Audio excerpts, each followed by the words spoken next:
The crimson waves crashed against blood-stained shingle as salt spray mingled with something far worse. June 6, 1944. The clock showed 7:25 in the morning. Dog-white sector stretched before them like a gateway to hell. Omaha Beach, Normandy. Brigadier General Norman Dutch Cotter flattened himself against the stones, his body pressed tight against the meager cover. The fabric of his uniform clung to his skin. Seawater had soaked through every thread. Cold Atlantic brine mixed with perspiration from fear and exertion. Around him, the world exploded in deadly symphony. Machine gun fire rattled like deadly typewriters. Mortar shells screamed overhead before detonating in eruptions of sand and shrapnel. The sound hammered against his eardrums. His hands shook as he fumbled for his waterproof notebook. The pencil felt foreign in his trembling fingers. Words formed slowly on the damp paper. The plan has failed. Each letter carved the truth deeper. Everything we prepared for is wrong. His jaw clenched as he added the final line, "Now we must create victory from disaster." Binoculars rose cautiously above the stone barrier. The glass lenses revealed a horror beyond imagination. What he witnessed through those magnified images contradicted every promise made by Allied command. Every assurance given by the planners proved false.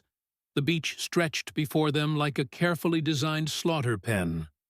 Naval bombardment had accomplished nothing. American soldiers were dying systematically. Their young bodies scattered across the sand like broken dolls. Some floated face down in water turned pink with blood. Cotter was 51 years old. He had seen war before, but nothing had prepared him for this methodical destruction of America's finest youth. These boys represented the pride of a generation. Now they washed back and forth in crimson tide pools. Hours earlier aboard USS Charles Carroll, pre-dawn briefings had painted optimistic pictures. Cotter had warned his staff about battlefield confusion, but this transcended confusion. This was systematic annihilation on an industrial scale. The vaunted Atlantic Wall stood intact. Every German position remained operational. These weren't demoralized conscripts manning the defenses. Battle-hardened veterans of the 352nd Infantry Division waited behind their weapons. Men who had survived the Eastern Front. Soldiers who understood killing. Promised crater holes for cover simply didn't exist. The beach offered no protection whatsoever. Murderous crossfire swept across every grain of sand. No shelter existed anywhere along the 300 yards of open ground. Mathematical certainty governed the slaughter. 2,400 American soldiers would fall as casualties in the first 2 hours. The statistics of defeat were being written in blood across the exposed sand. Each minute added to the terrible arithmetic. Yet none of them understood what was about to unfold. This moment would trigger the most remarkable battlefield reversal in modern military history. Total defeat would transform into decisive victory. One man's refusal to accept failure would change everything. Disaster had been brewing for months. Optimistic planning covered layers of overconfident assumptions. Operation Overlord had made Cotter Assistant Division Commander of the 29th Infantry Division. They were designated to assault Omaha Beach directly.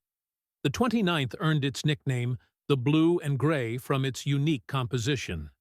Units from both Union and Confederate states served together. But this National Guard formation had never experienced combat. They would land alongside the battle-tested 1st Infantry Division. The Big Red One carried combat experience. Planners assured everyone this would be straightforward assault against demoralized defenders. Cotter knew better than to trust such promises. A full year before invasion, he had argued passionately against the daylight landing plan. Conference rooms had echoed with his warnings. Strategic surprise will be impossible to attain, he had declared. His voice carried conviction born of experience. Tactical surprise is another thing, however. Tactical surprise represented one of warfare's most powerful factors. Success or failure often hinged on this single element. Therefore, he favored night landing operations. Daylight assault seemed doomed to failure. His arguments fell on deaf ears. High command was intoxicated by superior numbers and overwhelming firepower. They believed naval bombardment would pulverize German defenses completely. Aerial bombing would finish whatever shells missed. Assault troops were promised they would walk ashore against minimal resistance. Intelligence reports painted reassuring pictures. Only second-rate troops defended Omaha Beach. The 716th Static Division supposedly held the sector. These were older men and foreign conscripts, poor-quality soldiers who would break at first contact. Reality proved catastrophically different from intelligence estimates. Unknown to Allied planners, the veteran 352nd Infantry Division had moved into position. They arrived just weeks before the invasion. These weren't garrison troops warming bunkers. Combat veterans from the Eastern Front manned every weapon. They brought 88mm guns that could destroy tanks. Multiple mortar batteries covered every approach. Machine gun positions created interlocking fields of fire. Every square inch of beach fell within their killing zones. Private Harold Baumgartner represented thousands of young Americans heading toward disaster. Company B, 116th Infantry Regiment, 29th Division claimed this 19-year-old from New York City. He had joined the National Guard seeking escape from civilian tedium. Adventure called to restless youth. Now he packed into a landing craft with 30 other men. Bodies pressed together in the cramped compartment. The French coast grew larger through gray dawn light. Naval bombardment that was supposed to continue until H-hour had already stopped. Ominous silence replaced the thunder of guns. The beach ahead looked pristine. Untouched sand stretched between peaceful dunes. This was a very bad sign. Effective bombardment should have left visible scars. Sergeant Robert Slaughter of Company D, 116th Infantry, carried memories of final briefings. Officers had painted optimistic pictures. The Air Force would bomb hell out of German positions. The Navy would blast them to kingdom come afterward. Ground troops would simply walk in and mop up resistance. Some boys were actually disappointed by these predictions. They feared missing real fighting. Combat seemed to be ending before they arrived. Young men craved their chance to prove themselves in battle. Captain Charles Cawthon commanded Company K, 116th Infantry, with deeper understanding. This college-educated Virginian had risen through National Guard ranks on merit. Military history had taught him to recognize overconfidence. The planning seemed too precise. Timetables appeared too rigid. Assumptions felt too optimistic. War never went according to plan. This truth appeared in every campaign he had studied. Military history was littered with failed plans and surprised commanders. Flexibility mattered more than preparation. Adaptation determined survival. At 6:30 a.m., HU hour arrived with devastating reality. The first wave hit the beach exactly on schedule. Within seconds, carefully orchestrated plans disintegrated into deadly chaos. German machine guns opened fire from concealed positions. The failed bombardment had left them completely intact. Hidden 88mm guns began their deadly work. These weapons could destroy tanks with single shots. Human targets simply disappeared under their impact. Company A, 116th Infantry, landed at Dog Green Sector directly facing the Vierville Draw. They ceased to exist as a fighting unit within 10 minutes. 230 men had climbed into landing craft that morning. Only 18 would survive the day without wounds. Their company commander, Captain Taylor Fellers, died before his boots touched sand. His second-in-command lasted 30 seconds longer. Machine gun fire cut down officers first. Private Baumgarten's landing craft took a direct hit from an 80 mm shell. The explosion occurred 50 yards from shore. Steel fragments and body parts flew across the compartment. Baumgarten survived miraculously unharmed. He found himself in water over his head. 60 pounds of equipment dragged him downward. Salt water filled his lungs as he struggled toward the surface. He stripped off his pack with desperate fingers. His life vest inflated just in time. The struggle toward shore began immediately. Machine gun bullets whipped the water around his head. Deadly hornets of steel sought flesh. The man swimming to his left had his head blown completely off. Blood mixed with seawater in spreading patterns. The man to his right simply disappeared beneath the waves.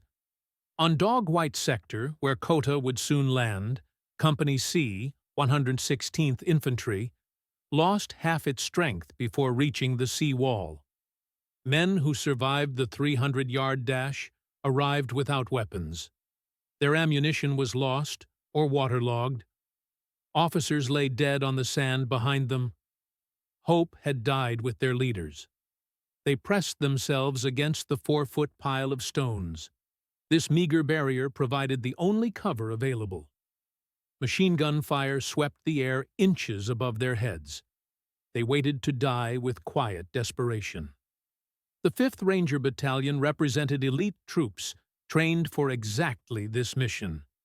These assault specialists feared no better than regular infantry. Lieutenant Colonel Max Schneider commanded the battalion from years of experience. He watched his lead companies get torn apart, attempting to assault the bluffs.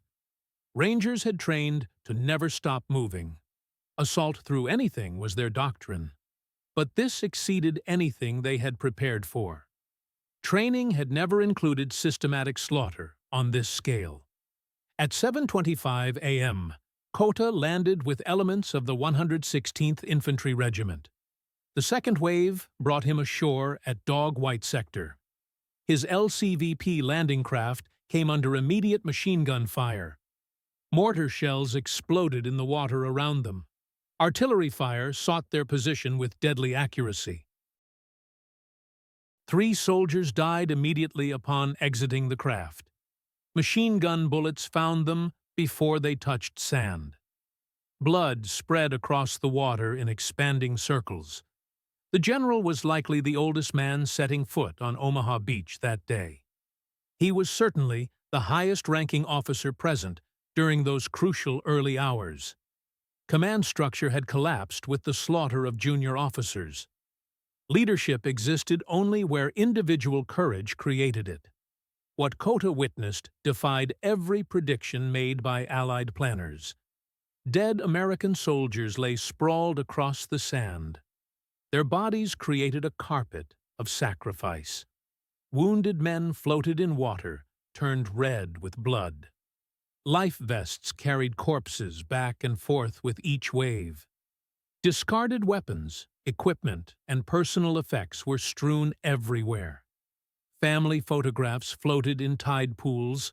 Letters from sweethearts dissolved in salt water. Personal treasures scattered like debris from shattered dreams. Disabled tanks burned fiercely across the beach. Black smoke rose from funeral pyres of steel. Of the 29 amphibious Sherman tanks launched from the 741st Tank Battalion, 27 had sunk in rough seas. The survivors were burning wrecks providing no fire support.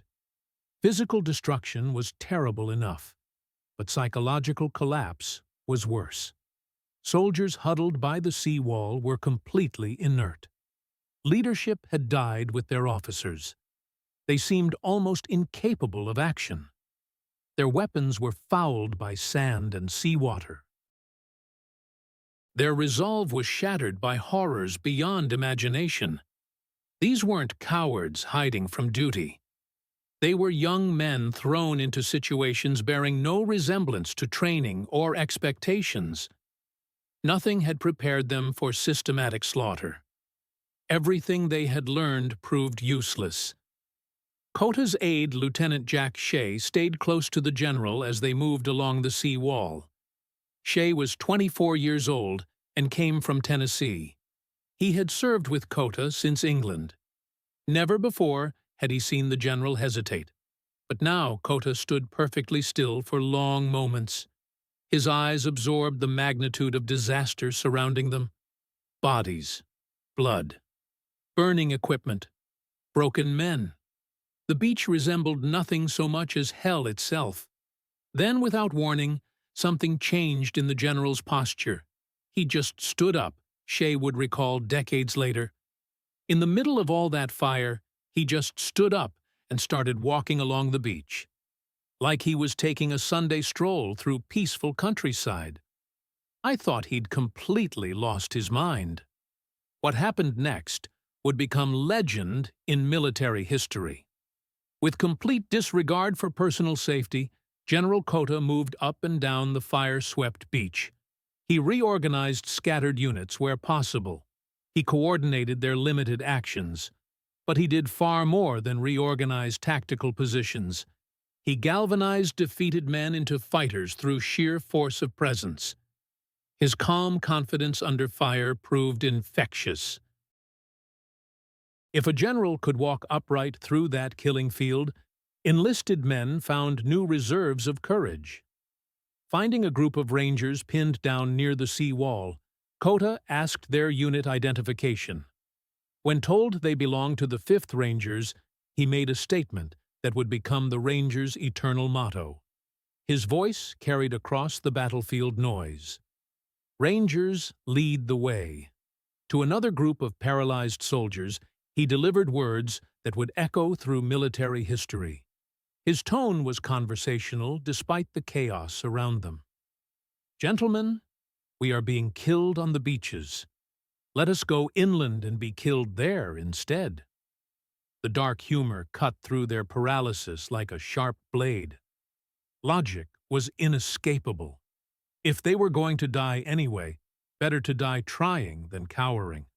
Movement meant purpose. Purpose meant hope. But Cotta didn't limit himself to inspirational speeches. When he found a captain uncertain how to assault a German strongpoint, he personally demonstrated proper technique. His voice carried patient instruction over the sound of gunfire. "I'll tell you what, Captain. You and your men start shooting at them. I'll take a squad of men, and you and your men watch carefully. I'll show you how to take a house with Germans in it." After successfully clearing the position under fire, he returned to the captain. His manner was that of an instructor completing a lesson. "Do you understand the technique now? Do you know how to execute it properly?" "I won't be around to do it for you again. I can't do it for everybody."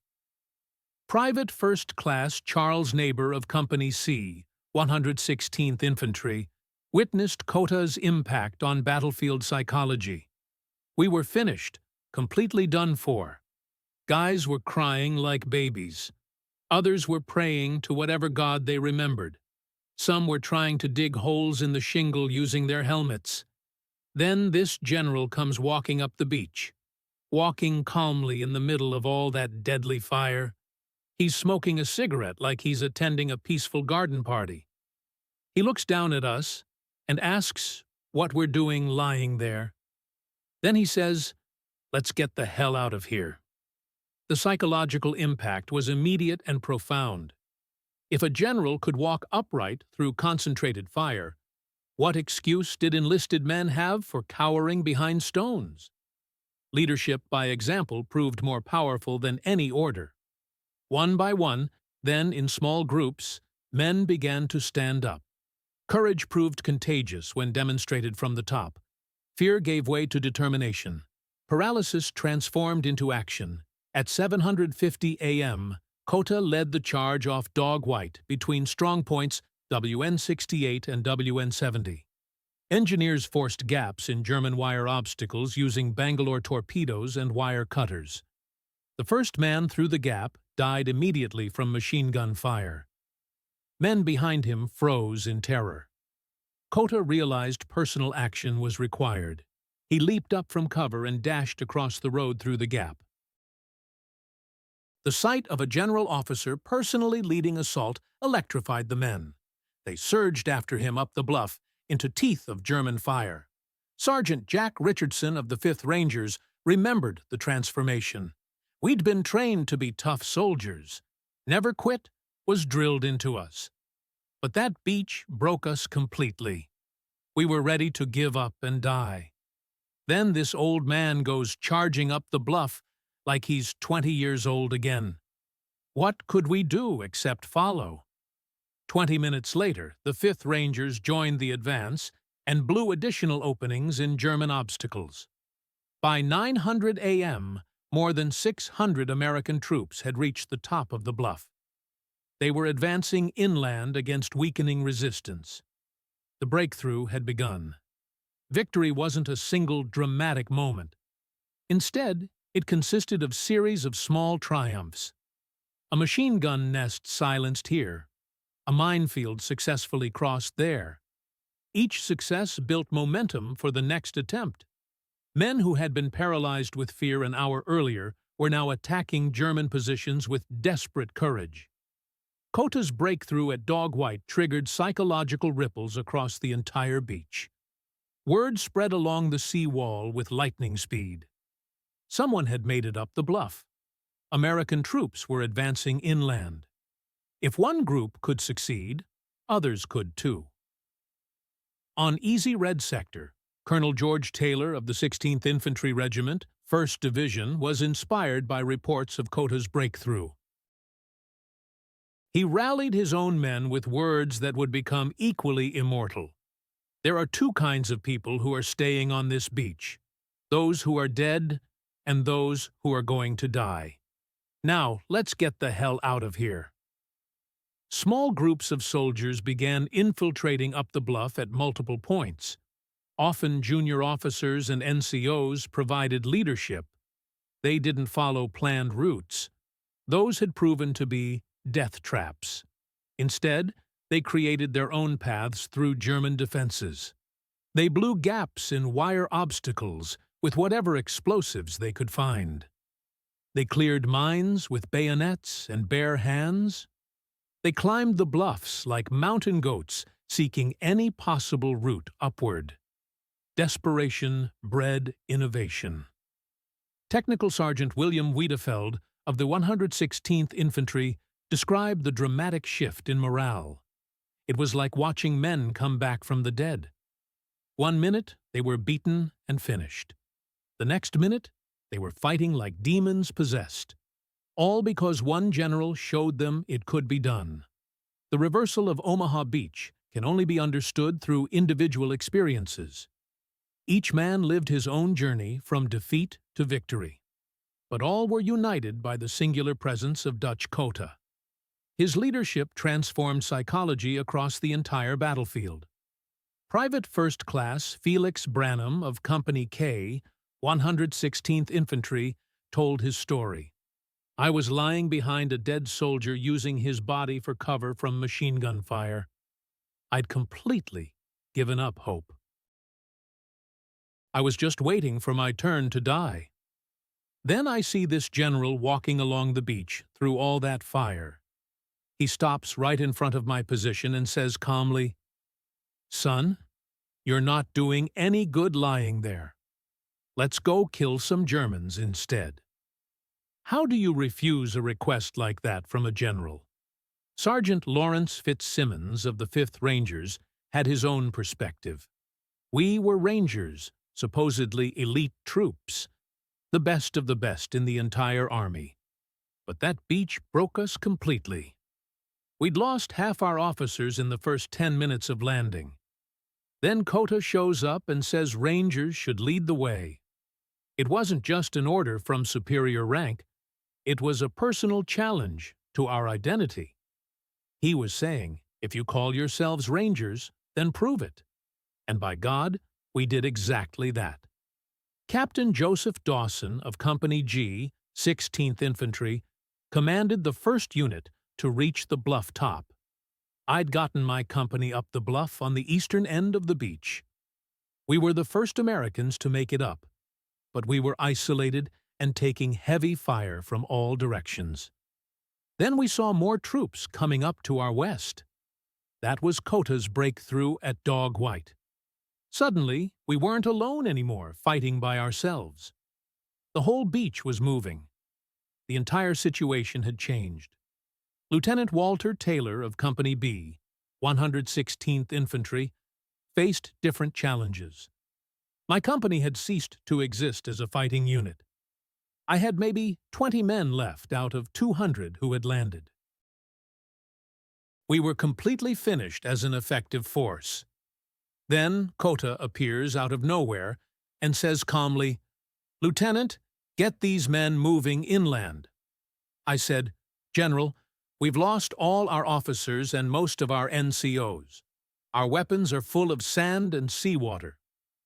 He looked at me steadily and said, "Lieutenant, I don't care if you have to throw rocks at the Germans.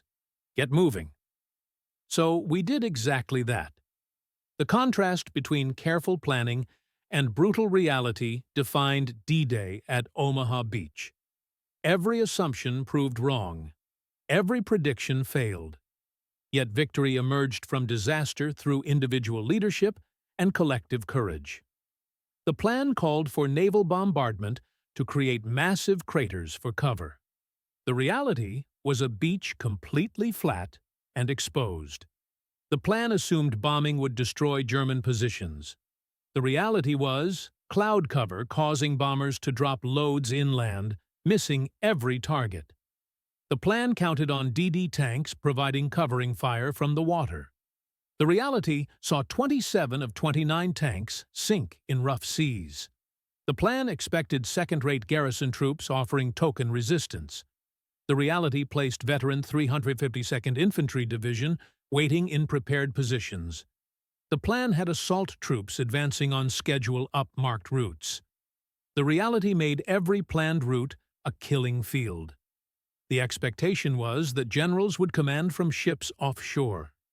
The reality required Cotta to personally lead assault up the bluffs. The psychological journey of assault troops followed a clear and predictable progression through the morning hours. 6:30 a.m. brought confidence that bombardment would destroy everything. 6:45 a.m. brought shock that nothing had been touched and slaughter was beginning. 700 a.m. brought despair that success was impossible and everyone would die. 7:30 a.m. brought paralysis where nothing could be done except wait for death. 800 a.m. brought inspiration that if a general could succeed, ordinary soldiers could too. 8:30 a.m. brought determination to climb that bluff or die trying. 900 a.m. brought breakthrough as Americans actually achieved victory. The transformation was complete. Evidence of reversal could be measured in concrete numbers that told the story. 6:30 a.m. showed 0 Americans off the beach. 7:30 a.m. showed 100 men huddled at the sea wall. 800 a.m. marked first penetration of the bluffs. 900 a.m. counted 600 men atop the bluffs. 1000 a.m. saw multiple exits secured. Noon brought continuous movement inland. 600 p.m. marked the beachhead secured. The mathematics of victory replaced statistics of defeat. Casualties told their own story. First-wave units suffered 50 to 70% casualties in most cases. Company A, 116th Infantry, suffered 96% casualties. Total D-Day Omaha casualties reached approximately 2,400 men. Without Cotta's intervention, complete failure remained possible. The beach could have remained closed. The invasion might have been repelled. History could have taken a dramatically different course. German perspective confirmed the dramatic reversal. At 8:35 a.m., the 352nd Infantry Division reported enemy penetrating at Colleville. At 1000 a.m., they reported enemy has taken heights at Saint-Laurent. At noon, they admitted they cannot hold without immediate reinforcement. Beyond tactical victory, Cotter's actions revealed profound truths about leadership and human nature under extreme stress. He didn't simply issue orders from protected positions. He shared every danger with his men. He didn't just command from authority. He led by personal example under fire. When Cotter found wounded soldiers unable to move, he didn't step over them and continue. He stopped despite intense fire and personally directed medics to their positions. When he encountered German prisoners, he ensured proper treatment even as American bodies littered the beach around them. When engineers claimed they lacked explosives to demolish a concrete wall blocking advance, Cotter noticed a disabled tank loaded with TNT. When no one volunteered to drive it to the wall under fire, he challenged them directly. "Hasn't anyone got guts enough to drive it down there?" A young soldier stepped forward, and Cotter slapped him on the back encouragingly. "That's the stuff! God damn it, get moving!" This wasn't reckless bravado or meaningless heroics. It was calculated leadership under impossible circumstances. Cotter understood that men needed to see courage demonstrated before they could find their own. He provided that example repeatedly throughout the terrible morning. His leadership was both inspirational and practical. Private Robert Sales of the 116th Infantry captured the human dimension of leadership under fire. He wasn't some kind of Superman immune to fear. You could see he was scared, too. His hands shook when he lit his cigarettes. But he did what had to be done anyway, despite the fear. That's what made us follow him into that hell. He was just as frightened as we were, but doing his duty anyway. If he could face that fire, then we could too. Fear became acceptable when shared from the top. The morning of June 6th witnessed complete collapse of American military doctrine as taught at West Point and Command and General Staff College. Everything the Army believed about amphibious assaults proved wrong at Omaha Beach. Reality contradicted every textbook. Doctrine proclaimed massive firepower preparation ensures success. Reality showed firepower failed while human courage succeeded. Doctrine claimed detailed planning prevents confusion. Reality proved plans became irrelevant within minutes of contact. Doctrine assumed technological superiority guarantees victory. Reality demonstrated individual leadership determined final outcome. Doctrine placed generals in protected command positions. Reality required a general personally leading assault to save the day. Colonel Charles Canham commanded the 116th Infantry and was wounded 4 times during the day. He later wrote about the morning's lessons. Every tactical manual we studied, every training exercise we conducted, every assumption we made proved completely wrong. We succeeded because one general threw away the book and led from the front. Even Germans noted the dramatic shift in American performance. Oberst Ernst Goth commanded the 916th Grenadier Regiment defending Omaha Beach. His report captured the transformation. At 0730 hours, the enemy attack was failing completely. By 0900, they had broken through at multiple points across our front. The change was completely inexplicable from tactical perspective. Defeated troops suddenly became aggressive and effective. We learned after capture that a general had personally led their assault. This explains everything we witnessed. The most remarkable aspect of Cotter's performance was revealed only after war's end. He had predicted the exact scenario that unfolded on June 6th. On June 5th, aboard USS Charles Carroll, he had briefed his staff with prophetic accuracy. The landing craft aren't going to arrive on schedule, and people are going to be landed in wrong places. Some units won't be landed at all. The enemy will react faster than we expect. We must be prepared to improvise. and carry on. We cannot lose our heads when everything goes wrong. This wasn't pessimism or defeatist thinking. It was realistic preparation for battlefield chaos. While other commanders assured their men everything would proceed perfectly according to plan, Cotter prepared his forces for disaster. He had studied every amphibious assault in recorded history. None had proceeded according to plan. Murphy's Law governed military operations more than careful preparation. Adaptation mattered more than planning. Leadership counted more than resources. More remarkably, Cotter had specifically trained for exactly this scenario during months in England. He practiced what he called broken field running through unexpected obstacles. His units learned to adapt to changed circumstances rapidly. They practiced leading from the front when necessary. He had even drilled the specific technique of blowing gaps in wire under fire, the exact skill needed at Omaha Beach. His preparation proved providential when disaster struck. Lieutenant Jack Shea revealed the truth after war's end. The general had us practice chaos while everyone else practiced perfect landings. He'd constantly ask what-if questions. What if there's no cover? What if tanks don't make it ashore? What if you land in wrong location? We thought he was crazy with all that negative thinking. Turns out, he was the only completely sane commander in the entire operation. His pessimism saved thousands of lives. Cotter's actions extended far beyond D-Day itself, with strategic implications that shaped the entire European campaign. Immediate impact included Omaha Beach secured by nightfall despite catastrophic start. 34,000 troops landed successfully. Links were established between Utah Beach and British sectors. German counterattacks were prevented. Strategic consequences followed inevitably. Normandy beachhead was consolidated on schedule. Allied buildup proceeded without major delays.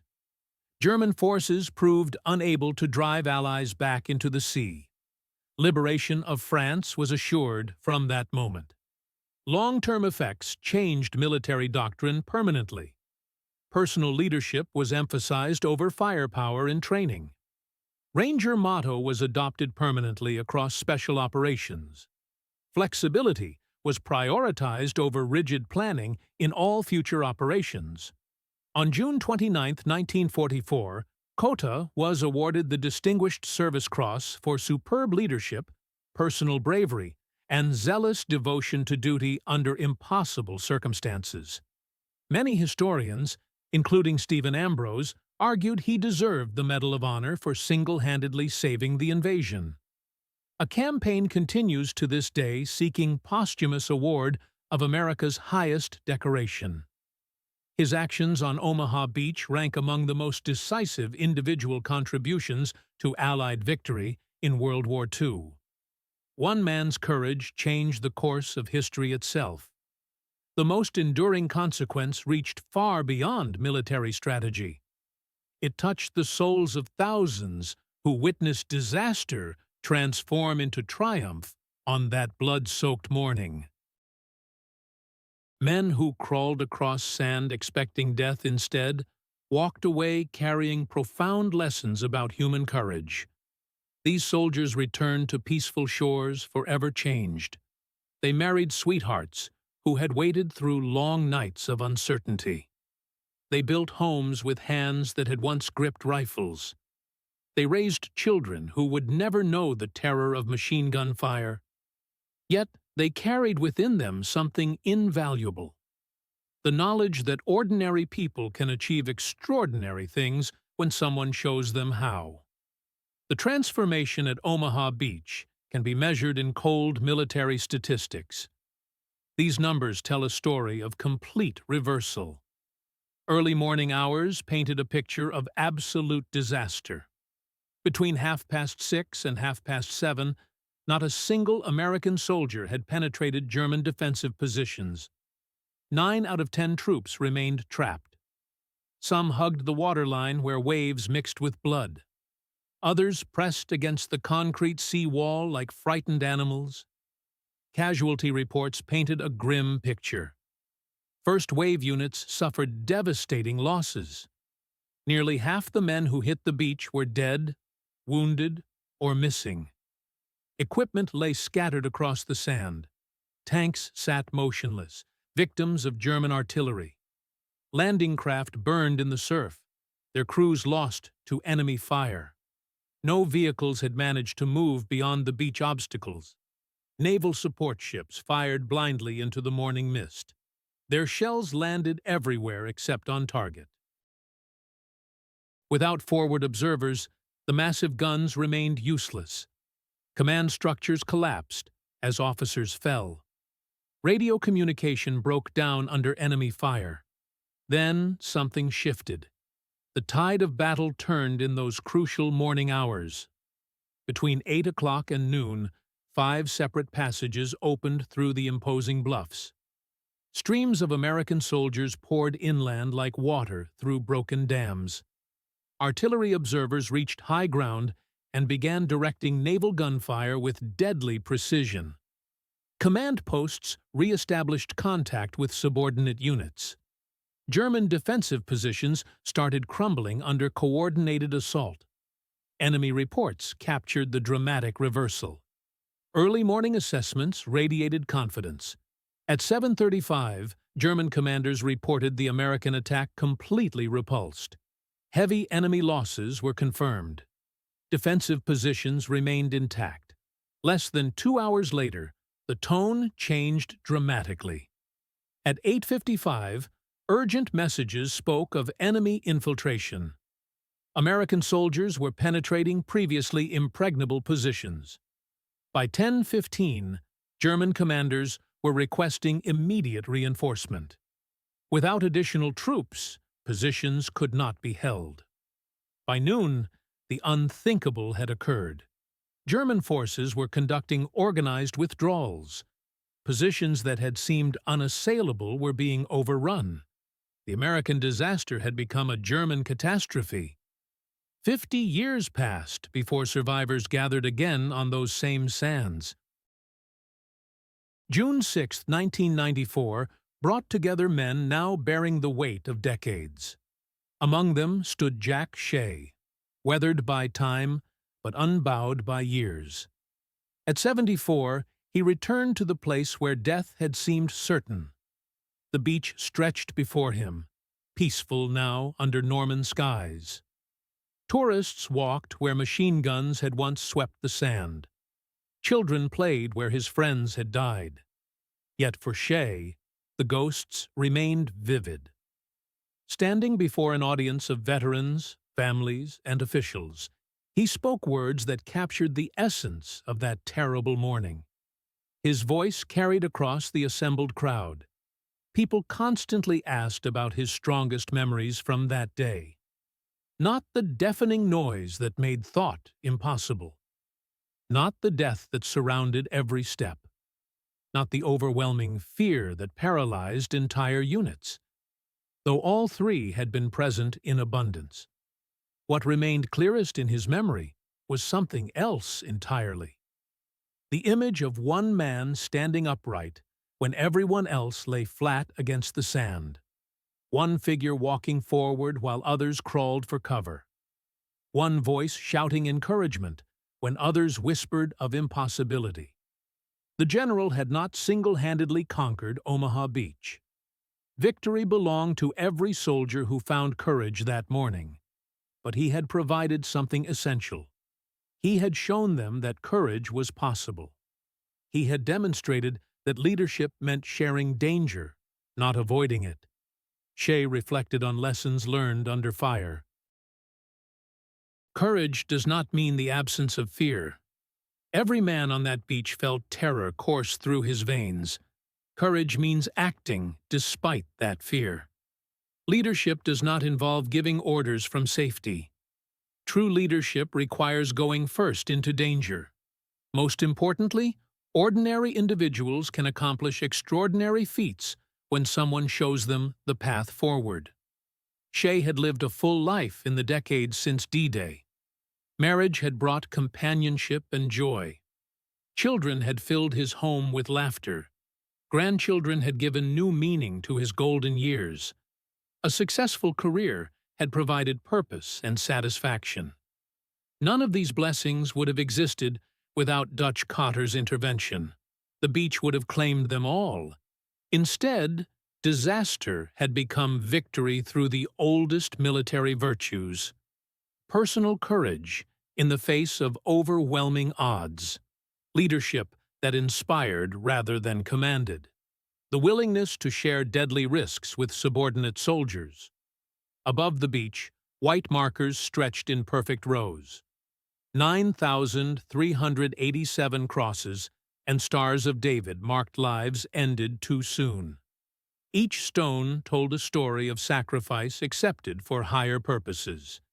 Yet these symbols also represented triumph earned through bloodshed. The general had taught an invaluable lesson that morning.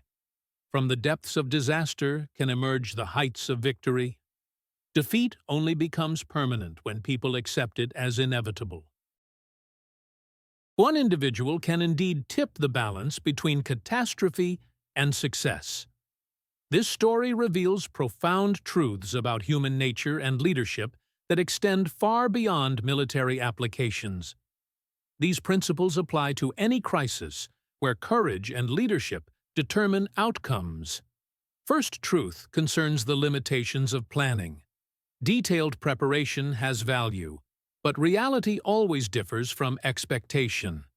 No plan survives contact with actual conditions. The ability to adapt when circumstances change determines success or failure. Rigid adherence to failed plans guarantees disaster. Second truth addresses the role of technology in human affairs. Despite overwhelming material advantages, the Allies nearly failed at Omaha Beach. Superior equipment, massive firepower, and numerical supremacy meant nothing without human factors. Courage, leadership, and determination proved more decisive than technological advantages. Third truth emphasizes the physical nature of leadership during crisis. People need to see courage with their own eyes. Hearing about bravery over radio communications cannot inspire the same response. Visible leadership in the midst of danger changes human behavior in ways that orders cannot achieve. Fourth truth highlights how individual actions can create massive effects. One person's courage can spread through thousands like wildfire. Small acts of bravery can inspire exponentially larger responses.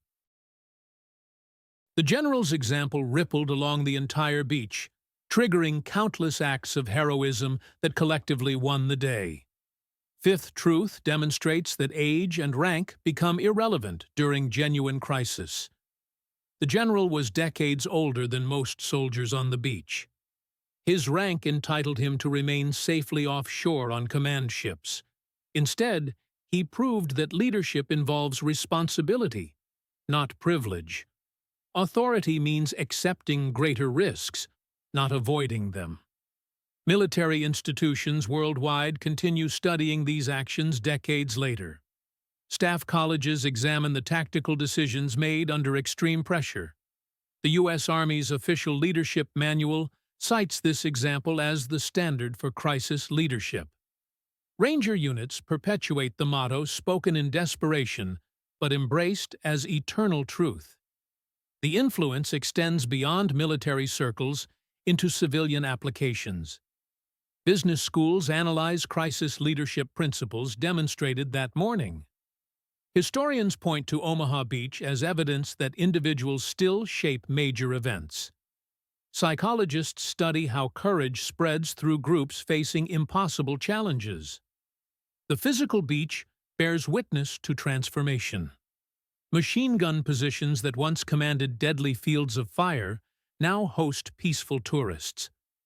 Bluffs that seemed impossibly steep to terrified soldiers are climbed daily by visitors.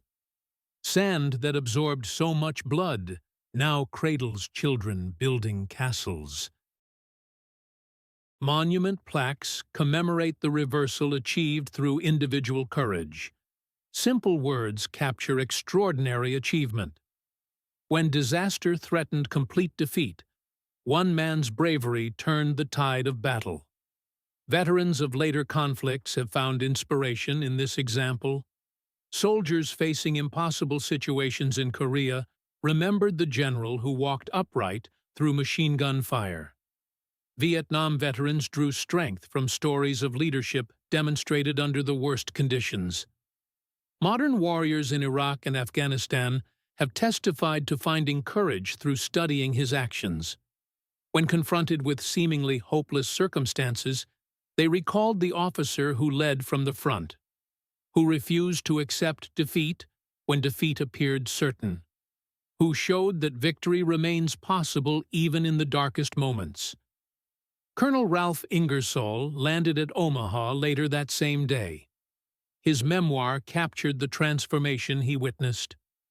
The beach had been won through sacrifice of brave men and leadership of extraordinary officers. Chief among these leaders was Dutch Cotter. Without his intervention, Omaha would have failed completely. Without Omaha's success, the entire invasion might have collapsed. Without successful invasion, the war would have continued for additional years. One man's courage had indeed echoed through history itself. Military historians have spent decades analyzing the performance demonstrated that morning. Stephen Ambrose declared it the single greatest example of battlefield leadership in American military history. The general had not merely saved Omaha Beach. He had defined what leadership truly means. John Keegan placed these actions above all other acts of courage displayed on D-Day. Among thousands of brave deeds, this one stood supreme. Tactical disaster had been reversed into strategic victory through personal example alone. Carlo d'Este emphasized that battles are still won by men, not machines. The leadership displayed was worth entire divisions of reinforcements. No amount of additional equipment could have achieved what individual courage accomplished. Joseph Balkowski documented how determination never wavered despite overwhelming obstacles. There was no hesitation, no second-guessing, no retreat from resolve to get troops off those deadly beaches. The U.S. Army's official history acknowledges that penetration of beach defenses was accomplished through initiative and courage of small unit leaders and individual soldiers. All were inspired by personal leadership demonstrated at the highest levels. German perspectives prove equally revealing. General Marx commanded the corps defending Normandy. His reports described the initial American attack as completely repulsed with heavy losses. The subsequent breakthrough was unexpected and could only be attributed to exceptional leadership at tactical levels. Beyond medals and monuments, the greatest memorial lives in institutional changes influenced by these actions. The U.S. Army Ranger School, established in 1950, incorporated lessons learned at Omaha Beach. Emphasis on small unit leadership, personal initiative, and tactical adaptability stems directly from hard lessons learned that morning. Officer candidate schools reformed curricula after World War II to stress leading from the front. The infantry school's motto echoes the example set on that beach. Every young lieutenant learns about the general who personally led breakthrough operations. Modern military doctrine, emphasizing mission command and decentralized execution, traces roots to June 6, 1944. Rigid planning failed, while individual initiative succeeded. This reversal revolutionized American military thinking about command and control. Special operations forces, who pride themselves on flexibility and personal courage, study these actions as the exemplar of their ethos. Navy SEALs, Army Rangers, and Marine Raiders all learn about the general who embodied their values before their units existed. The 60th anniversary in 2004 brought together remaining survivors for what many knew would be their final gathering. Former Sergeant Bob Slater had spent 6 decades contemplating that day. 6 decades wondering why he survived when so many died. The only answer he could find was Dutch Cotter. The general had given them courage to accomplish the impossible. Former Captain John Ryan of the Rangers spoke of magnificent leadership displayed when chips were down. Officers put their lives on the line for their men. This leadership saved not just individual lives, but the entire operation. Without the breakthrough, Omaha would have failed completely.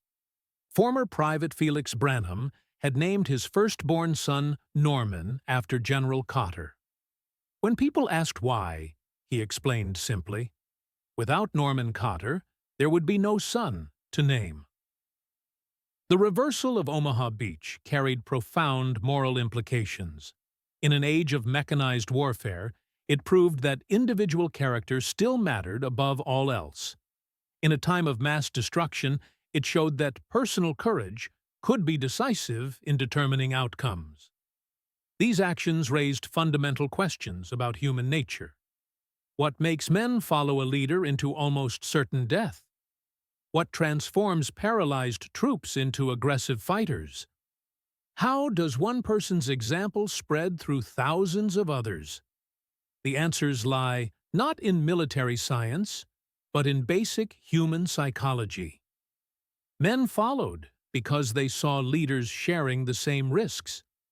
They found courage because someone demonstrated it was possible to act despite overwhelming fear.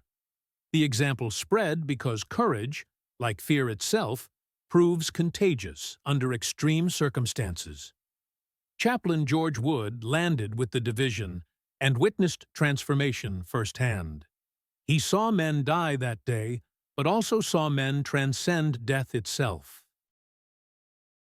The general showed them there were things worth dying for, and more importantly, things worth living for: duty, honor, and loyalty to the man beside you.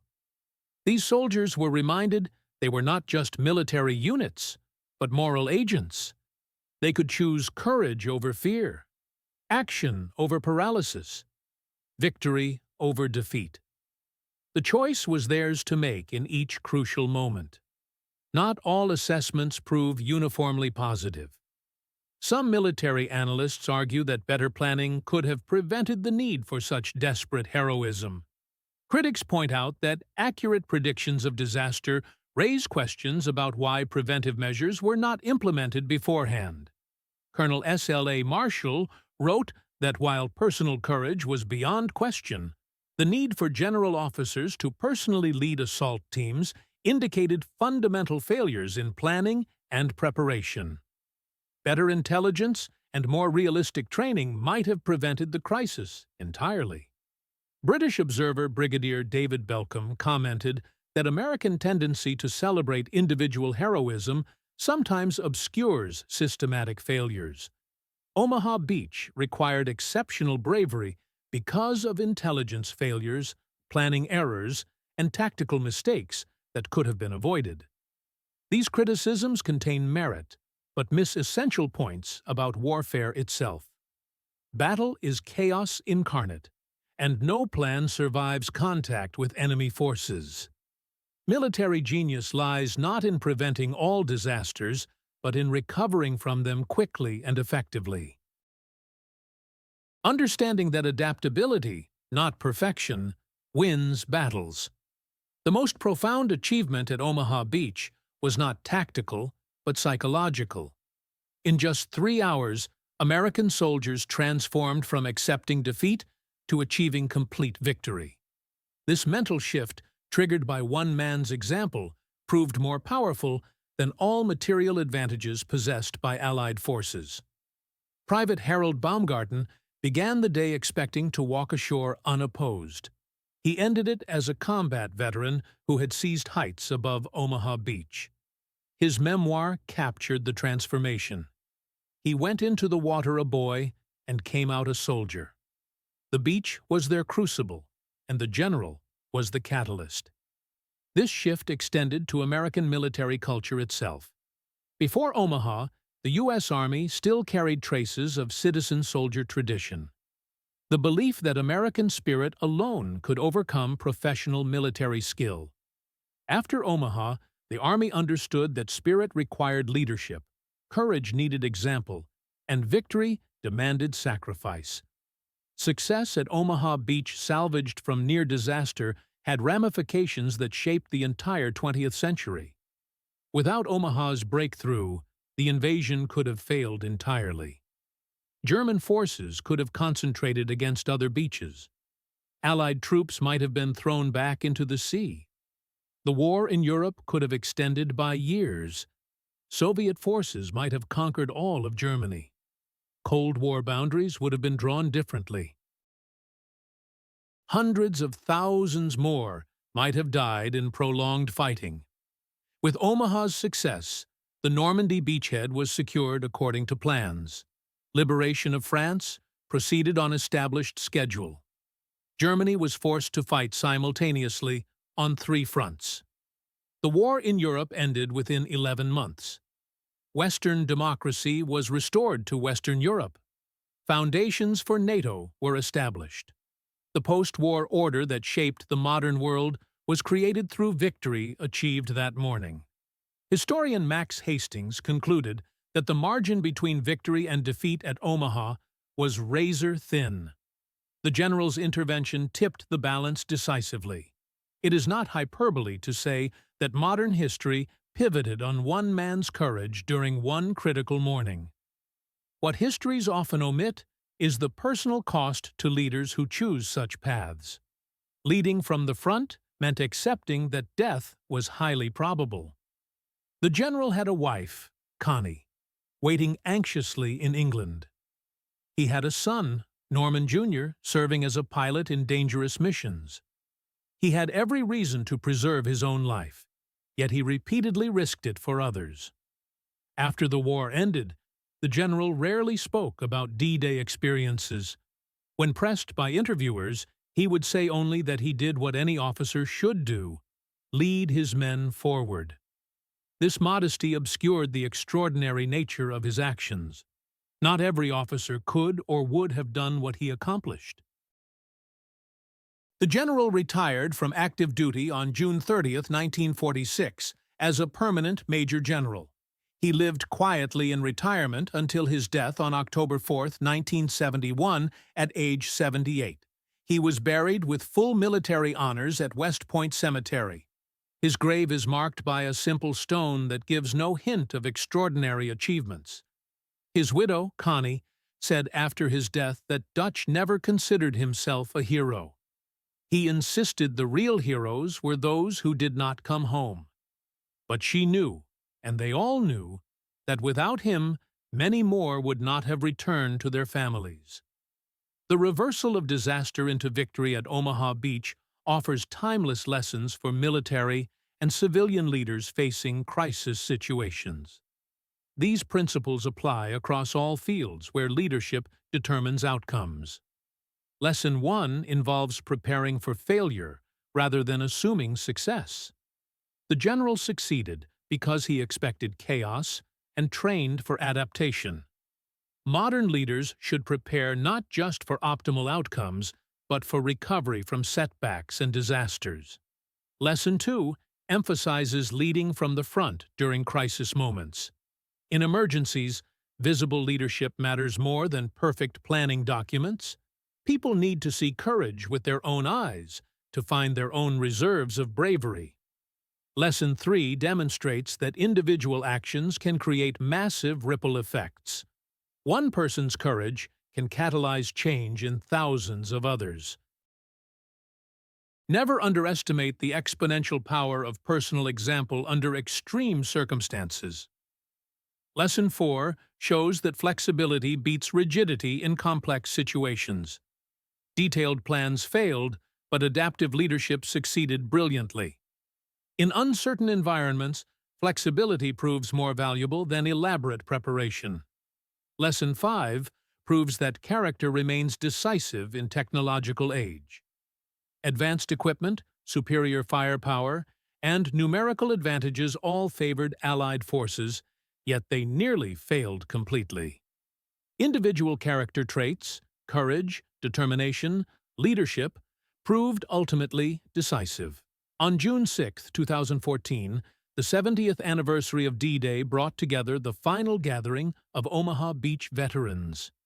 Fewer than 50 remained, all in their 90s. They stood on the beach, where they had expected to die, looking out at peaceful waters where violence once reigned from sky and sea. The keynote speaker was James Shea, son of Jack Shea, the general's aide. He read from his father's final letter, written before his death in 2011. The elder Shea had been the last surviving member of the general's staff, the last who remembered him as a man rather than a legend. The general had been afraid that morning, just like everyone else. His hands shook with nervous tension. His voice cracked under emotional strain, but he performed his duty anyway. That was not legendary behavior. That was profoundly human, and that made it truly remarkable. He showed them that heroes are not people without fear. Heroes are people who act despite feeling afraid. Leaders are not those who send others into danger from positions of safety. True leaders are those who go first into harm's way. Victory does not come from overwhelming force alone. Victory comes from refusing to accept defeat when defeat seems inevitable. Every generation faces its own version of Omaha Beach. Moments when disaster threatens and leadership becomes essential. The question is not whether such moments will arrive, but whether someone will stand up when they do. The general showed that one person can make the crucial difference.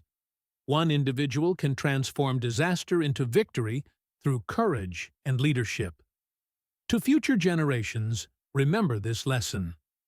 When your critical moment arrives, when disaster threatens and others hesitate, remember an old general who walked upright through machine gun fire, who led frightened boys up an impossible bluff, who turned the worst defeat into the greatest victory. Remember that you too can be that person. You too can make the essential difference when it matters most. The beach remains peaceful now.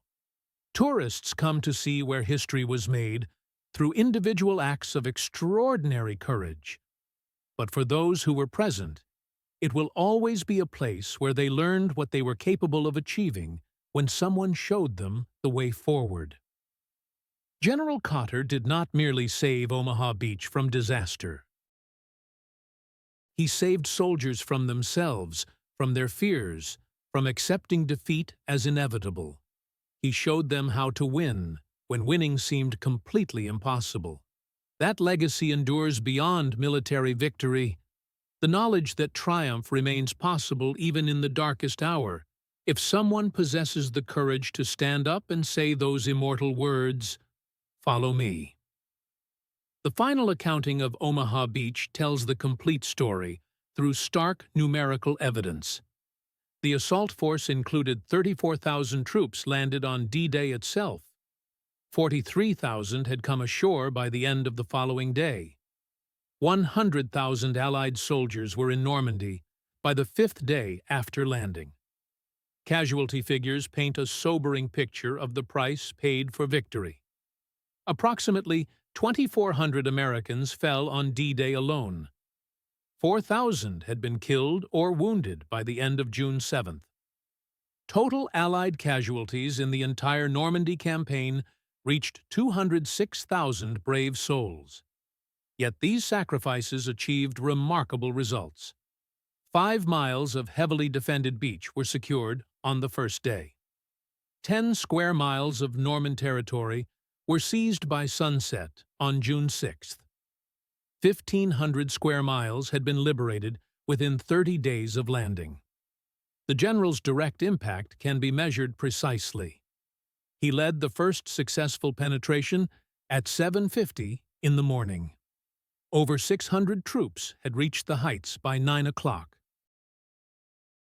5 separate exits through the bluffs were opened by noon. The entire beach was secure by nightfall. Military historians estimate that without the breakthrough at Dog White Sector, additional 5 to 10,000 casualties would have been inevitable. Beach evacuation would have become possible. The invasion itself could have failed completely. The war would have extended 1 to 2 years minimum. Additional 500,000 to 1 million deaths were probable under such circumstances. Today, Dutch Cotter's name adorns buildings at military installations across America. The Cotter Bridge at Fort Benning spans Victory Pond as a daily reminder. Cotter Hall at West Point houses the Department of Military Instruction. Camp Cotter in Vermont serves as a National Guard training center. But his true monument is not constructed of stone or steel.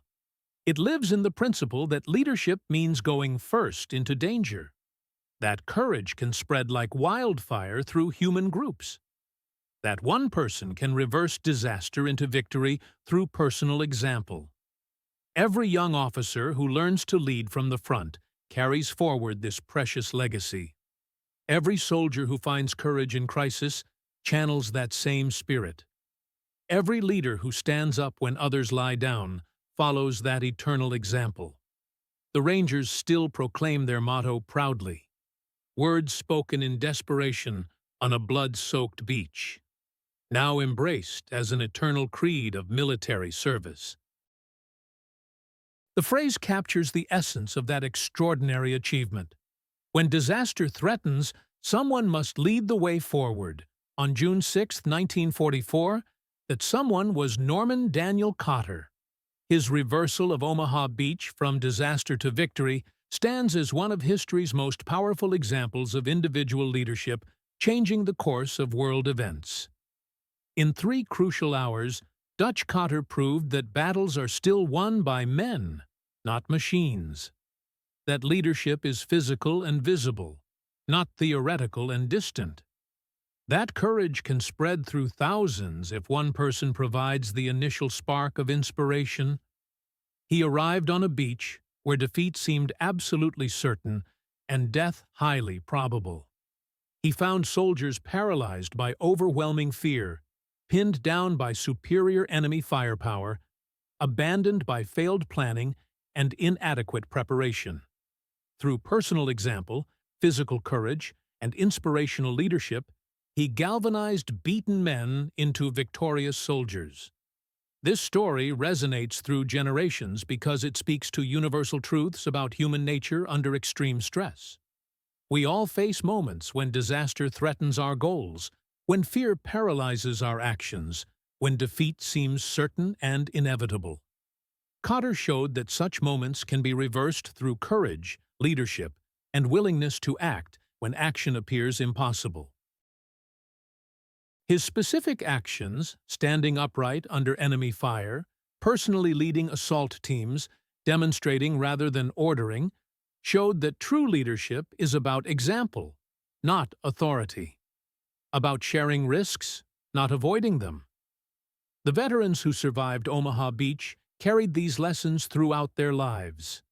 They built post-war America with the same determination they displayed on those bluffs. They raised children with values learned under enemy fire.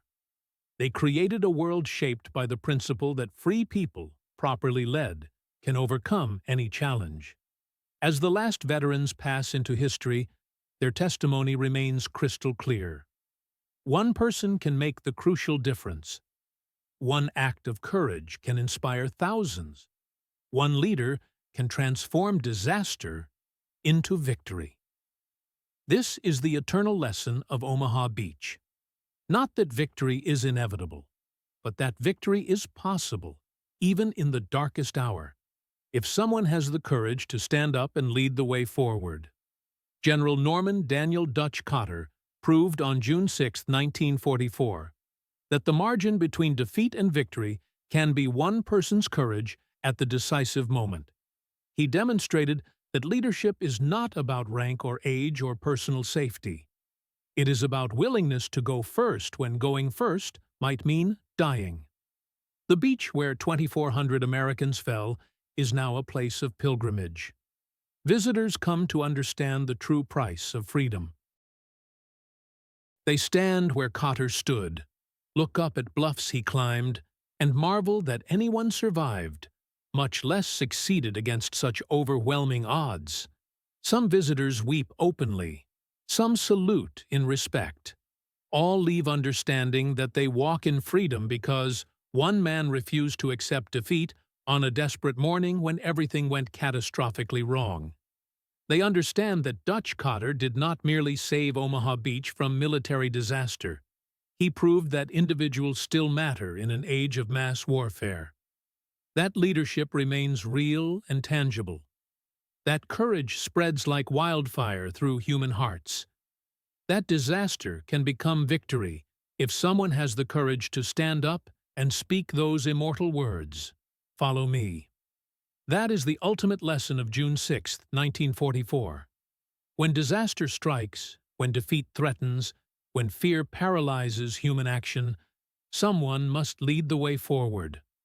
On that morning, on that beach, against impossible odds, that someone was Dutch Cotter. His reversal of disaster into victory stands as eternal proof that one person at the right moment, with the right courage, can change everything. History pivots on such moments. Freedom depends on such people. Victory awaits such leadership.